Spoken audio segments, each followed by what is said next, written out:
নমস্কার বন্ধুরা, ডলি রন্ধনশালায় সবাইকে স্বাগত। আজকে আমি তোমাদের সাথে শেয়ার করব কোনো রকম মাখা বেলার ঝামেলা ছাড়া চটজলদি টিফিন রেসিপি। শুধুমাত্র আলু আর ময়দা দিয়ে ঝটপট তোমরা এই রেসিপিটা বানিয়ে নিতে পারবে। সকালের ব্রেকফাস্ট বা রাতের ডিনারে খুব বেশি কিছু বানাতে ইচ্ছে না করলে তোমরা ঝটপট এই রেসিপিটা বানিয়ে নিতে পারবে। এই রেসিপিটা বানানোর জন্য খুব বেশি তেলেরও প্রয়োজন হয় না। অল্প একটু নামমাত্র তেলেই কিন্তু তোমরা এই রেসিপিটা খুব সুন্দর করে বানিয়ে নিতে পারবে। আর এইভাবে যদি একবার বানাও তাহলে কিন্তু তোমাদের বারবার এই রেসিপিটাই বানাতে ইচ্ছে করবে। আর এই রেসিপিটা তোমরা গরম গরম চা বা কফির সাথেও যেমন খেতে পারবে, তেমনই কিন্তু যে কোনো অল্প একটু সস দিয়ে তোমরা খেতে পারবে।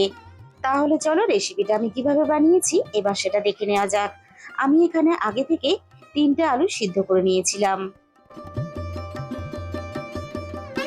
এবারে আমি আলুটা হাত দিয়ে খুব ভালোভাবে মেখে নেব। আলুটা আমাদের মাখার সময় খেয়াল রাখতে হবে আলুর মধ্যে আলুর কোনো রকম ডেলা না থেকে যায়।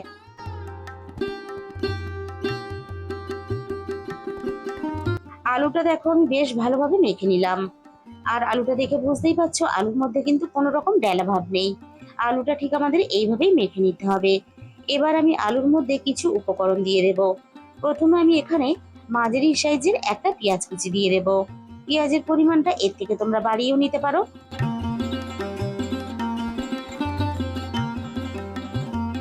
এবার আমি এখানে দিয়ে দেব স্বাদ মতো লবণ।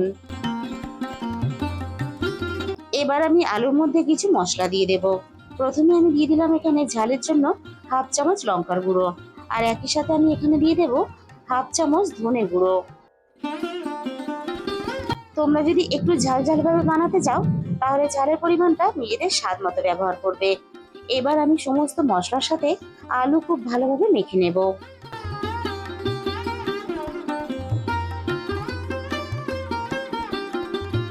আলু আর মশলা দেখো আমি একসাথে খুব ভালোভাবে মেখে নিয়েছি। এবারে আমি অল্প একটু তেল হাতের মধ্যে লাগিয়ে নিলাম। অল্প একটু হাতের মধ্যে তেল লাগিয়ে নিলে তাহলে রেসিপিটা বানাতে আমাদের কোনো অসুবিধা হবে না। এবার আমি এখান থেকে অল্প অল্প করে আলু নিয়ে এইভাবে গোল গোল চ্যাপ্টা একটা শেপ দিয়ে সবগুলো একইভাবে বানিয়ে নেব। আমি এখানে গোল চ্যাপ্টা শেপ দিয়ে বানাচ্ছি, তোমরা কিন্তু তোমাদের পছন্দ মতো যে কোনো শেপেই এই রেসিপিটা বানিয়ে নিতে পারো। একটা আমাদের এখানে বানানো রেডি হয়ে গেছে। এবার আমি প্লেটের মধ্যে রেখে দিলাম। বাকিগুলো ঠিক একইভাবে আমরা বানিয়ে নেব। আর অল্প একটু তেল লাগানোর জন্য দেখো হাতের মধ্যে কিন্তু একটু লেগে যাচ্ছে না। আরও একটা তোমাদের আমি বানিয়ে দেখিয়ে দিলাম। বাকি সবগুলো ঠিক একইভাবে আমরা রেডি করে নেব।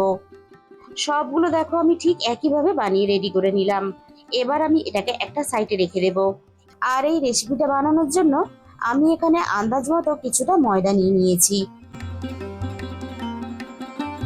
আমি এখানে ময়দা ব্যবহার করছি, তোমাদের ইচ্ছে হলে কিন্তু তোমরা আটা দিয়েও এটা বানাতে পারো। এবার আমি এই ময়দার মধ্যে দিয়ে দেব স্বাদ মতো লবণ।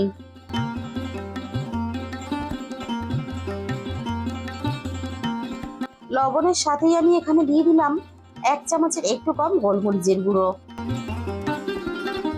এবার আমি লবণ আর গোলমরিচের গুঁড়ো ময়দার সাথে খুব ভালোভাবে মিশিয়ে দেব।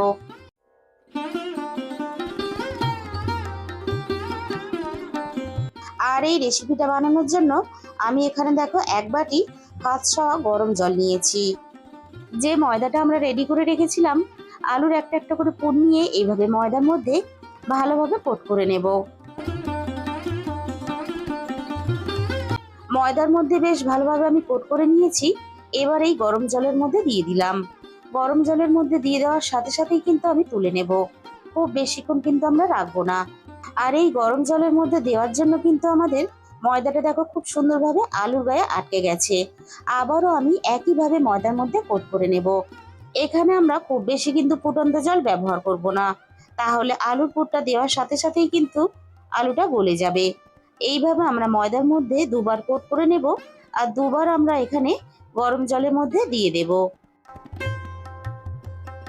গরম জলে দেওয়ার সাথে সাথে আমরা আবারও তুলে নেব। খুব বেশিক্ষণ কিন্তু আমরা গরম জলের মধ্যে রাখবো না। আরও একটা আমি তোমাদের করে দেখিয়ে দেব। এইভাবে করলে দেখো কোনো রকম কিন্তু মাখা বেলার ঝামেলা ছাড়া খুব তাড়াতাড়ি ঝটপট কিন্তু তোমরা একটা টিফিনের রেসিপি বানিয়ে নিতে পারবে।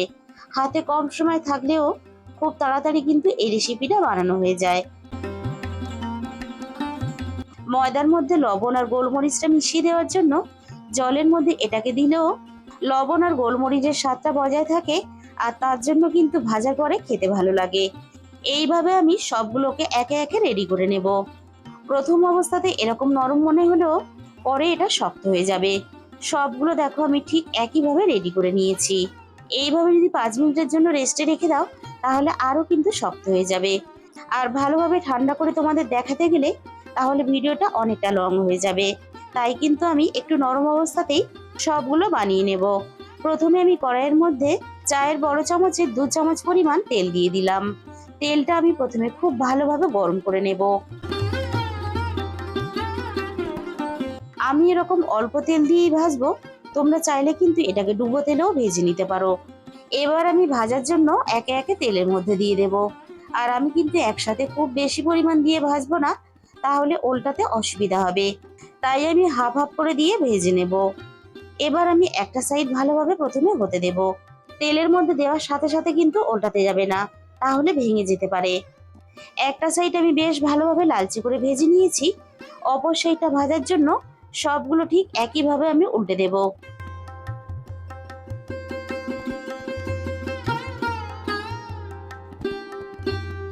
আর এগুলো ভাজার সময় আমরা কিন্তু একেবারে লো ফ্লেমে ভাজবো না, তাহলে বেশ অনেকটাই তেল টেনে নেবে। আমরা গ্যাসের ফ্লেমটা মিডিয়ামে রেখে এগুলোকে ভালোভাবে উল্টে পাল্টে বেশ লালচে করে ভেজে নেব। এবার আমি অপর সাইডটা ঠিক একইভাবে হতে দেব।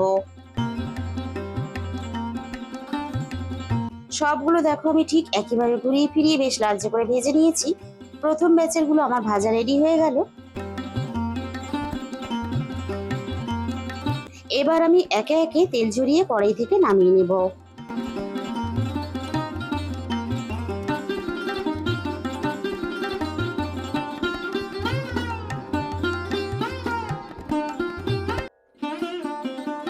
বাকিগুলো ঠিক একইভাবে আমি তেলের মধ্যে ভাজার জন্য দিয়ে দেব।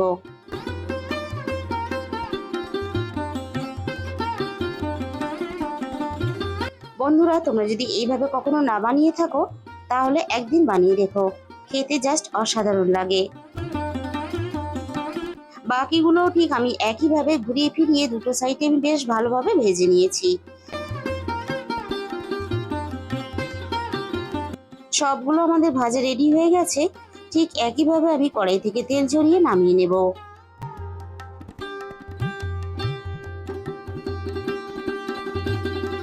এবারে আমি একটা প্লেটের মধ্যে তুলে তোমাদের পরিবেশন করে দেখিয়ে দেব।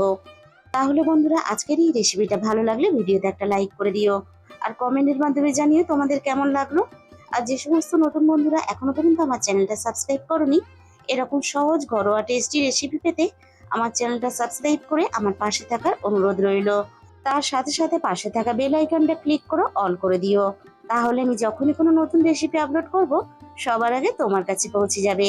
আর তোমাদের মূল্যবান সময় দিয়ে আমার এই রেসিপিটা এতক্ষণ সময় ধরে দেখার জন্য তোমাদের সবাইকে অসংখ্য ধন্যবাদ।